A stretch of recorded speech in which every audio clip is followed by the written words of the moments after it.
Hello, folks. So I wanted to cover how to create a color scheme with your website. I know that some people were interested in knowing that. So a website so what I did, I'm just carrying on from the previous video. I added the Google font so you can see it. Two different Google fonts, one a different one for my H1, and then I use the same Google font for my H1 and my H2 and my paragraph tag. So I'm going to go to this website called colors.co with two O's right there. It's one of my favorite websites. I really like it.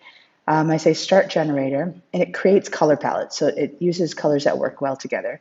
And if you press the space bar, you can start generating more color palettes here. So let's see. Oh, right, okay. So I usually get to one. I usually try to find like a dark color that I like first.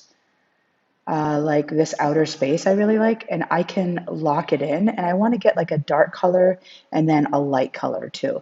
And if I even want to go darker, I can click something like that. And like you can view the shades of this color like this. And then if I lock that one in and I keep pressing space bar, it will generate more color palettes, but it will lock this color in. So I kind of like the interplay between this dark one and this mauve color. So maybe I'll try to get some more color palettes that go with this. They seem kind of nice. I like this yellow or this bittersweet. So let's say I'm going to work with these two right here. And what I can do also is like I can choose like different shades of this one too. Let's say I like having a dark background. So I'm going to pick up this color. I'm going to use the copy hex code. And I'm going to go back up to the body. This is my CSS, and I'm going to say background color, and I'm going to paste in what I just had. And for some reason, it doesn't paste with the hashtag, so I'm going to add a hashtag there. So hashtag, and then the object that you just pasted in is called a hex code or hexadecimal code. It's just a series of numbers and letters that are associated with a color. What you'll also notice is that you get a color palette here, so you can click and like drag around if you want to kind of have something nearby. And if I hit run, what's going to happen is it's going to get very dark because that's my color palette. And so I'm going to go back in and lighten up all of my fonts. So let's say that I want this mauve to be my fonts. I'm going to copy this code. And one thing I can do is if I want like a bunch of things to be styled the same, I can say H1, H2, I'm using commas in between it, and paragraph tag. I want the font color to be, oh, it's not, to close my tag for it to start generating. Sometimes I forget the codes. I think, you see, there's my font color right there.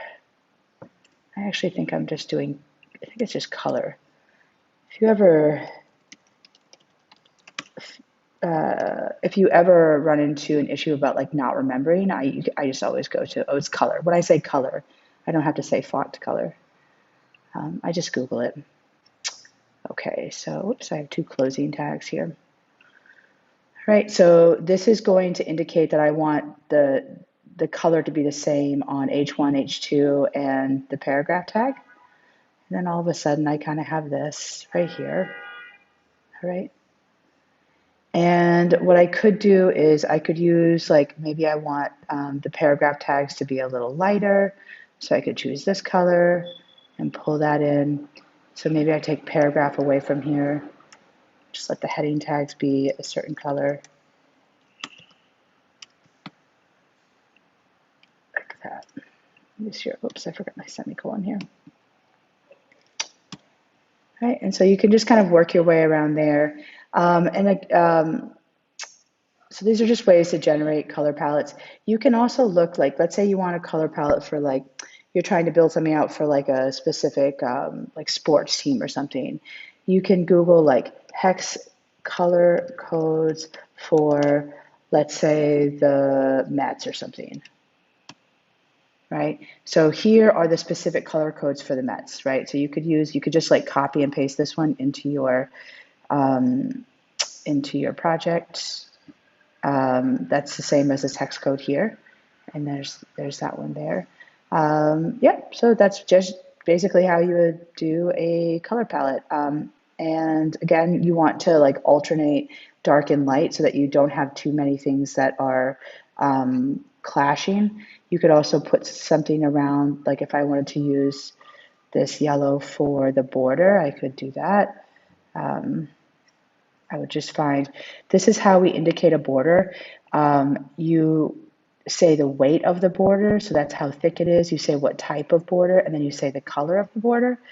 So I'm going to overwrite it with this and see what that does right here. Okay. And if you want to figure out border types, so CSS border types, there's a good resource on W3 Schools that will show you, there's dotted, dash, solid, double groove, ridge, inset, and it shows you an example of each one of them. Okay. So that's, instead of using, you can use dotted dash, you can use all these values here. You don't say P, you just say dotted, dash, solid, double groove, etc. You would use that right here.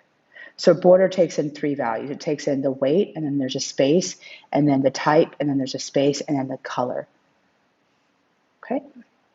All right, and that's it.